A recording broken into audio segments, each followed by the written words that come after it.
Alright, I think it's time to talk about it. As of recording this, I have watched two movies. One that is 3 hours long and one that is 2 hours long, I believe. Alright now.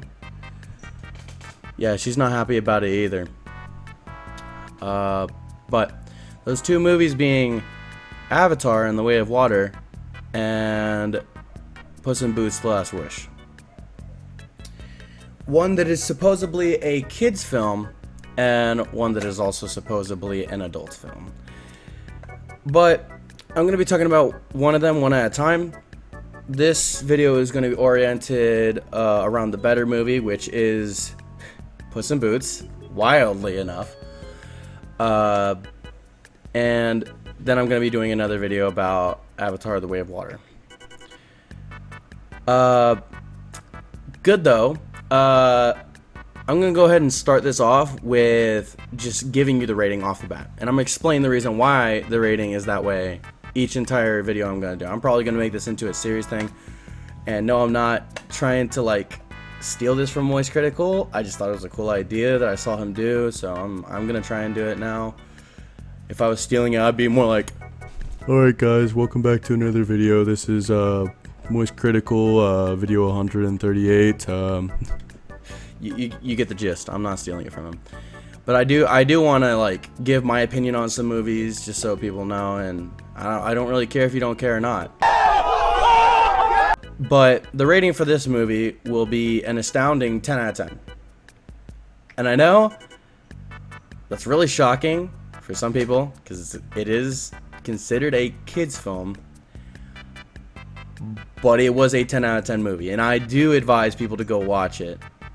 And the reason why I'm saying the rating at the beginning of the video is because I'm going to put a spoiler warning for the rest of this video, because I will be talking about spoilers, heavy spoilers, and sometimes I might just even blurt out the end of the movie. But just so you know, 10 out of 10 movie.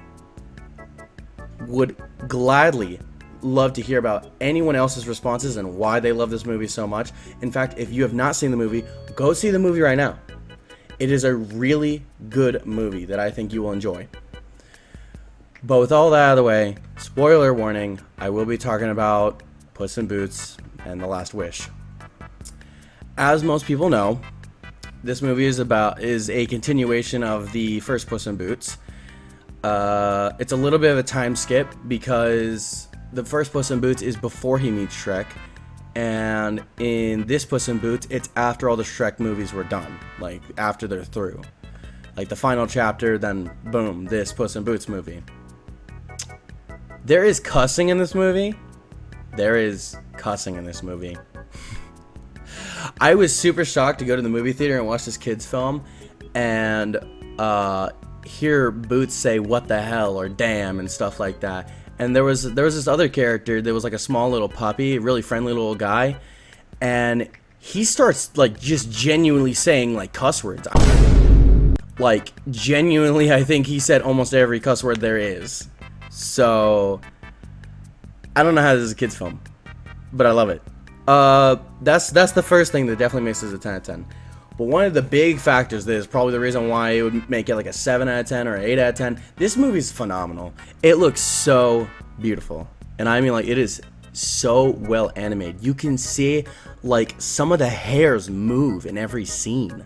Like there's some scenes where like Puss's like fingers will be doing something, his sword will do something, while his arms doing something, his head's moving, his eyes are moving at the same time, his feathers like doing some wavy shit, all while he's like flying through the air. It's wild. And there's this one scene, I'm sure you've seen this in the trailer, but you know, it's still a really good scene when you see it in theater. It's a fireworks scene. The fireworks go off, they explode. It's so colorful, it's so creative. It's still important to the story. Narratively, it's pretty cool. And it's kind of like one of those scenes where you'd see like at the end of like a final boss where like he does like his finisher move. It's really cool. It's really cool. They start off the movie with just a banger. He's going off against a final boss already. But speaking of final bosses, there are a lot of enemies in this, and I mean a lot of them. Some of them are more threatening than the others, and then some of them are just some of the coolest characters that DreamWorks has ever made. I think it's ironic that they made a movie about, you know, the big bad wolf being a good guy, and then made this movie about the big bad wolf being the worst guy you've ever met. There's this guy in Puss in Boots: The Last Wish. His name is Death. He's a bounty hunter, and he's a wolf. He's supposedly the big bad wolf, but he's a bounty hunter, and he's really cool. He does like this whistling thing that like always echoes no matter where the hell he is, but it's still like really intimidating. And he has like these two little mutton chop things. I don't remember what they're called. Like they're not like cleavers, but like they're like scythes, like baby scythes. That's what they are. And he drags them across the ground when he's coming towards Puss to like kill his ass. It's just cool. It's very nice. It's really they did a really good job on this character. His design is really cool too. He's a really big guy. He's kind of muscular. He's got red eyes, which kind of threw me off. Like that's a really cool design choice. I don't know, but yeah. I really liked him, and he also makes another focal point in the entire story. He's not just a character that just kind of comes, goes. He's actually a big part of the movie. He makes Puss realize he's not immortal, which was kind of the whole point of the movie in general. Puss lost all of his lives, and he's on his last life, and even when he gets to his last life, he thinks, I'm Puss in Boots, I can't die, I'm immortal. But then he meets Death, and Death kind of you know, slaps his ass around a little bit. And that makes Puss in Boots gain the greatest power of all, PTSD. And oh boy, they do such a great, phenomenal job of like just showing off PTSD in this movie. It is so well done. It really makes you like actually feel like his anxiety go up. Like you can feel it like in your chest. Like it's really damn good, and I think it is one of the better ways to show off PTSD. And I'm glad this is in a kids movie too, because some people grow up not knowing what PTSD is or even how it works, and I feel like that's a good thing for kids to learn, you know. On the other hand, you have Velma over here with the most worst way to show off PTSD.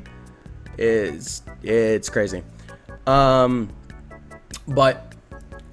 those are some pretty good factors also. But there's also this other guy, I think his name is Jack Horny. I don't know. Mr. Horny over here has a big thumb, and he's not really a bad guy. He's just kind of funny. He's like the comedic villain. We have a lot of villains in this. We have the main villain, which is actually Goldilocks and the 30 Bears. She comes along and she just kind of you know, she's there to like kind of climax, you know, bring up the tension. She's always stealing back in the map and stuff like that to try and get the wish. But yeah, she's kind of the main villain. She's also not that big of a threat, but that's because the actual threat is the final boss, which is Death, which he doesn't appear too much, but when he does, it's important to the story. Jack Hornet, he kind of has like one little tussle with the gang, and then he's just kind of funny for the rest of the ride, and then he gets like the wish, and then he's kind of a menace. Not really. He's just still funny. He's just a funny villain kind of character. But yeah, there's 3 villains in this movie. I think it's pretty cool. They came up with 3 different kind of villain ideas, and I think they did pretty damn good on all of them. All of them come to a really great conclusion. Even the heroes come to a really great conclusion. He ends up with the girl he really likes, which I think her name was Kitten, which I thought was kind of weird, but that's because I've kind of grown up with Discord, so when he calls her Kitten, I'm like, ooh. But like, you know, it's fine. It's fine. It's still a good character. They're both really good characters. I really like them. I did watch the first Puss in Boots before this one, which I'll do a whole entire video separate for that one, but not right now. But yeah, I really like Kitten in the first one. I really liked her in this one, and I think I'm glad that they came together. And the very ending part was also really good too. Now, I hope you understand this, but this is a spoiler. at the end of the movie, he kind of shows off, I'm going to go see Shrek. Which also hints at Shrek 5, which I know people have told me this before, and they've already kind of hinted at Shrek 5 many times before. But, like, it's cool that they're kind of showing off, yeah, we're going to do Shrek 5. Because, like, they've been hinting at Shrek 5 for so long now. It's been so tantalizingly long.